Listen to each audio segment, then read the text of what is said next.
Hey guys, welcome back for another video game pickups episode. I know it's been a long time since I've done one of these videos, but I figured a few of you would be interested in what I've picked up over the last few months. And the first game I got is for the Sega Genesis, and it's not a very well received game. It's actually pretty infamous, but I have a lot of fond memories of playing this with my buddy Jason over at his house. He would go rent it from Blockbuster. Not a great fighting game, it's Shaq Fu. I actually found this on eBay sealed for like $10 or $12, and this actually comes with a free rap CD from Shaq inside, so you know, I figured I better pick that up before it goes up in value. Yeah, right. Alright, and the next game I got is one that I've really been wanting for a long time for the Sega Genesis, and I always hear a lot of great reviews on this game, and it's Alycia Dragon. And it's really getting up there in price now. You're probably, if you go on eBay right now, you're going to probably find it from anywhere from like 50 bucks to 75 and higher to get it complete. But a great game, definitely check this out. Alright, and the next game I got is a really hard to find game for the Sega Genesis, and it's a great platformer for the system, and now it's getting pretty hard to find complete in box, and you're probably going to pay upwards of $80 to $90 for this game complete in box, and that is Ristar for the Sega Genesis. And a great game, definitely check this out. Watch some gameplay footage of it, but a really cool platformer and just a great game in general. Alright, and I actually found some new old stock on eBay, and I got a really great deal on some Dreamcast VMUs. These are both brand new in the box, never been opened.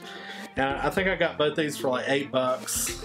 So couldn't pass up getting some more VMUs. I'm trying to get 4 of those for my Dreamcast. So, and speaking of Dreamcast, I picked up 2 games for that. I've actually got the Dreamcast fishing controller, but I didn't have any of the fishing games. And I've got these brand new sealed in the container here, and I've got Sega Bass Fishing and Sega Marine Fishing. And these are arcade style fishing games, really cool. Played these a lot back in the day over at a friend's house, so I wanted to have something I could actually use my fishing controller for. So I picked these up for, I want to say I got both of them together for like 10 bucks sealed, so you can't beat that. Alright, and next for my birthday, I actually got a really cool item that I had no idea it even existed.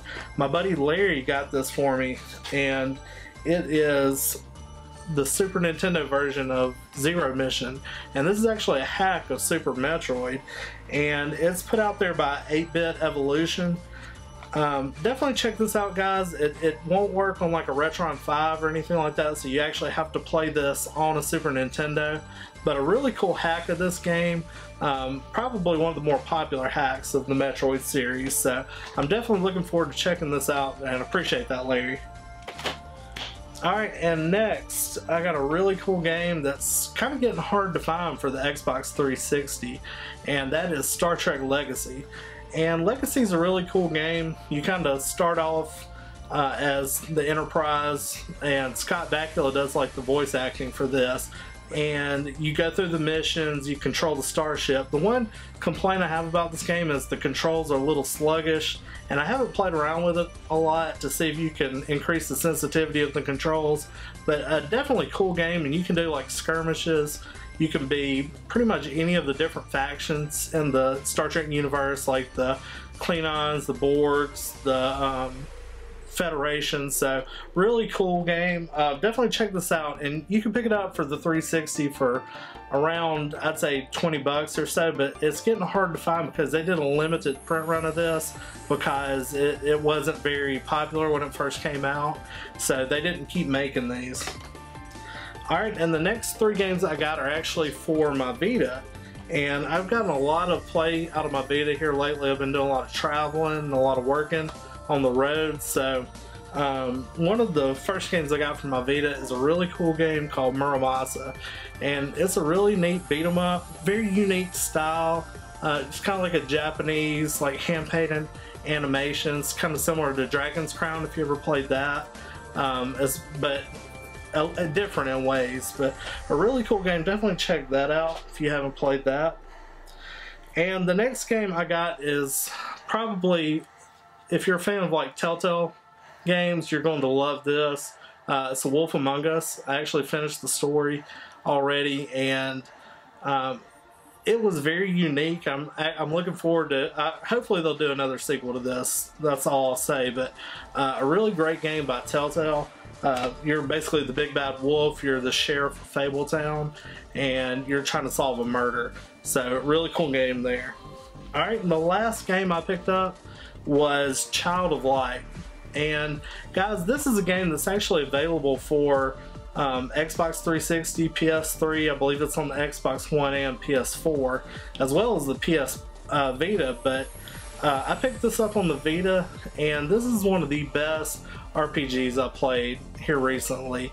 It's set up kind of like a children's fairy tale. There's the dialogue is set in like rhymes, and the battle is really neat in this game. You use light to blind your foes to slow their cast time, and it really makes for an interesting battle sequence. Every one you fight, you've got to be, you know, paying attention to what you do. But the grinding isn't bad at all.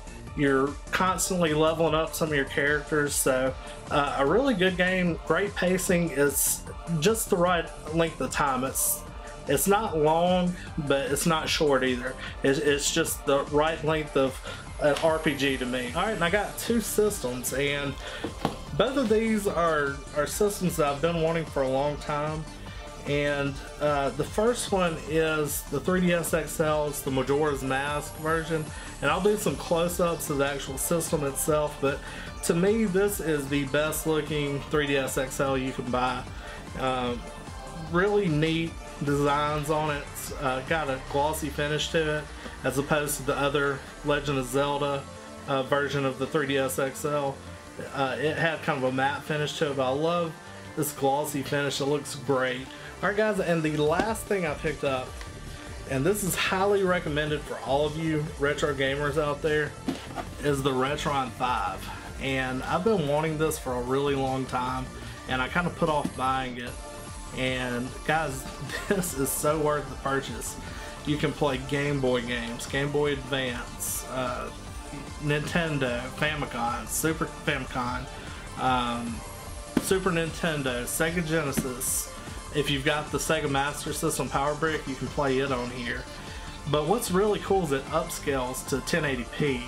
So, you know, like I was talking about Ristar earlier, like Ristar and some of these Sega Genesis games that you might play on other TVs, like they might not look as good, but when you pop it in this Retron 5, oh man, it really smooths out the graphics, and I just wish you could see Ristar on this. I mean, it is a beautiful game. The colors just pop. What's really cool with this, like if you have an RPG that has like a battery save, it will actually save the battery save onto the hard drive of the Retron 5, and it has like a backup SD card slot, so you can expand the memory of your Retron 5. And I like the controller pretty good with the Retron 5. It's wireless and it's a little clicky feeling, but the cool thing about it is this has got like 2 Sega Genesis ports for controllers, 2 Super Nintendo ports, 2 NES ports. So if you don't want to use the controller that actually comes with this, you can use the actual controller that goes with that system, and you know, with the game. So, you know, I think that's really cool. And the problem I have with a lot of my TVs is they have like limited inputs on them, so I'm constantly have to like unplug something to plug, you know, another system in. With this, it saves so much shelf space and so much work, you know, plugging in and unplugging cables. And you know, for like I think this is like $120, guys, for real. One of the best purchases I've made. This is probably the best system I bought probably in the last 4 or 5 years, like for real. But definitely check that out. Alright guys, that's it for this episode of Video Game Pickups. If you have any questions about anything, please leave them down below. Guys, definitely check out our podcast that we're doing now. Me and Jimbo over at the Jimbo channel are doing a podcast called the Nerd Bucket Podcast. We talk about video games, comic books, movies, TV, just anything nerd related you're going to find on that podcast. It's a weekly podcast, so check us out on iTunes. You can subscribe to us there. Definitely leave us some reviews. I'm actually uploading the videos weekly, but I know if you're like me, you don't have time to sit down and watch like an hour-and-a-half long videos, so I like to stream it and listen to it, so you can do that now. I'll leave some links down below. But guys, thanks so much for subscribing to this channel. I'm looking forward to putting a lot more content out for you guys. And as always, we'll see you next time.